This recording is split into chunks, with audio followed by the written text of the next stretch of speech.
শুক্রবার সাত সকালে রহস্যজনকভাবে এক বনকর্মীর মৃতদেহ উদ্ধারের ঘটনাকে ঘিরে ব্যাপক চাঞ্চল্য। ঘটনাটি ঘটে তেলিয়ামুড়া থানাধীন অসম আগরতলা জাতীয় সড়কের পার্শ্ববর্তী পুলিনপুর এলাকায়। মৃত বনকর্মীর নাম কিঙ্কর দেবনাথ। তিনি বিট অফিসার হিসেবে চম্পকনগরের সাধুপাড়াতে কর্মরত ছিলেন। ঘটনার তদন্তে পুলিশ নেমে পড়লেও গোটা বিষয় নিয়ে চাঞ্চল্য এবং রহস্য ঘনীভূত হচ্ছে। এদিকে মৃত বনকর্মীর পরিবার সূত্রে জানা গেছে, বৃহস্পতিবার রাত্রি আনুমানিক 10টা বা 10:30টার কিছু পরে কোনো এক অপরিচিত ব্যক্তি বিট অফিসার কিঙ্করকে ফোন যোগে নিজ বাড়ি থেকে ডেকে নিয়ে যায়। এরপর থেকে কিঙ্করের সাথে বাড়ির কেউ আর যোগাযোগ করতে পারছিলেন না। যদিও এরই মধ্যে চাঞ্চল্যকর অভিযোগ হচ্ছে, যখন একবার কিঙ্কর বাবুর মোবাইলে ফোন সংযোগ হয়েছিল, তখন অপরিচিত কেউ কথা বললেও কিঙ্করের সাথে বাড়ির কেউ কথা বলতে পারেনি।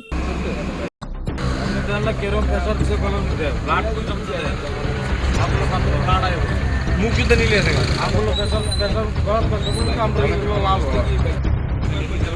बाबा और हमारे भी भाई अंते दुआ को दो जाते हैं दुआ को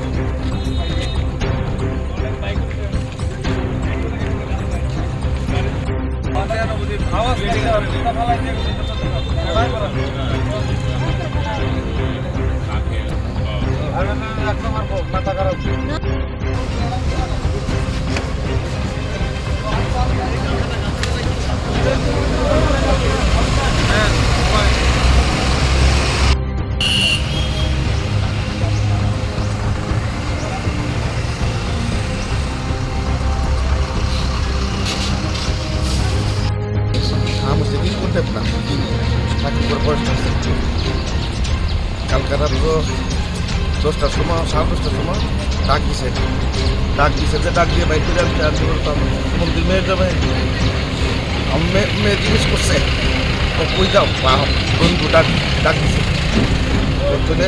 ডাক দিছে না ফোন করছে? না ডাকছে ফোন করছে বুঝছে বাইরেছে।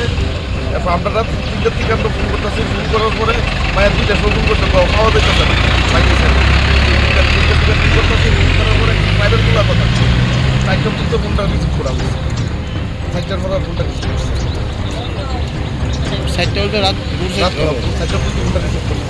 প্রাইভেট তোলা কথা ইংলিশে পক করো এবং হইতে হবে। কোন জায়গা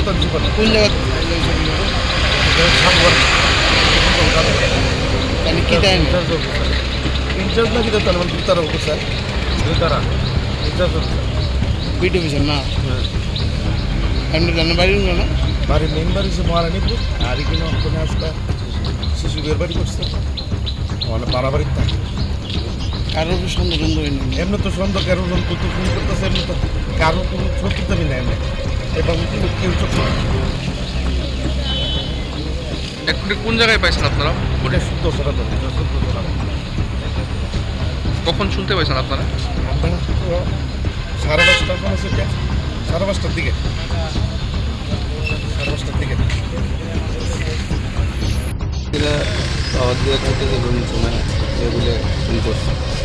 ফোন করার পরে আমি আইতেছি বাইক ওদের বাইরে আছে। তারপরে কি পাইছেন? তারপরে তো আমরা আমার ফোন করছি 2:30 দিকে রাত্রে করতে আমরা বাইরে আগে আমার দিকে থানার দিকে করার পরে হঠাৎ করে সকালে কি নাম ওনার? কি করতো সে? হ্যাঁ কোন জায়গায় পোস্টিং আসলো? সম্পূর্ণ মানে কারণে মানে আপনারা সন্দেহ হয়নি প্রাথমিকভাবে? এই মুহূর্তে কি মনে করতেছেন, মানে কিভাবে হইতে পারে ঘটনাটা? মার্ডার কে বা কারা করতে চাচ্ছে? মানে এইটা তো বাইরের কে ফোন করে নিয়েছিল?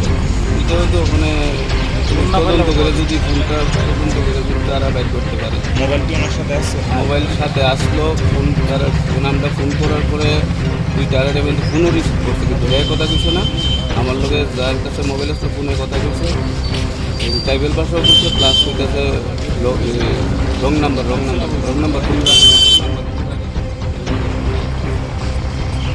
যতবার ফোন করছি ততবারই ফোন করছি রং নাম্বার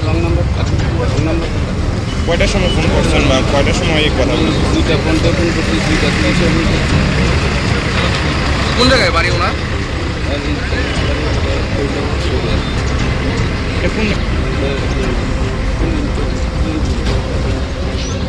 আপনার কি হয়? अभी हमको 5 o'clock को इन्फॉर्मेशन आई थी कि कोरिलोंग चाउमिनी से 1 किलोमीटर दूर हवाई बारी की तरफ एक बॉडी मिली है वहाँ पर।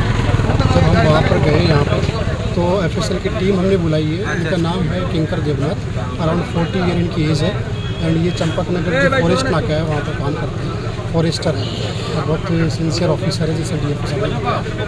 अभी हमने एफएसएल की टीम बताई है, वो भी क्लियर नहीं है, सस्पेक्टेड टू भी मर्डर है लेकिन क्लियर उसमें मेडिकल पोस्टमार्टम के बाद कुछ रीजन अभी तक हमें अभी तक रीज़न मालूम नहीं पड़ा। हमने इनका मोबाइल भी मिसिंग है तो वो हम पता लगा रहे हैं कि क्या एक्चुअल रीज़न है इनका। इनके फैमिली मेम्बर के जो हमने स्टेटमेंट वगैरह रिकॉर्ड किए उनको भी क्लियर नहीं है। कल जॉब के बाद में ये घर पे गए थे रात को 9-10 बजे, उसके बाद ये बोला कि अपने दोस्त के पास में जा रहे हैं तो उसके 10 o'clock के आसपास अपने दोस्त के पास में गए थे। किसके पास गए थे उन्होंने बताया नहीं अभी तक, तो वो हम पूरे स्टेटमेंट वगैरह रिकॉर्ड करने के बाद। उसका फ़ोन अभी तक नहीं मिला। हाँ फ़ोन अभी नहीं मिला, फ़ोन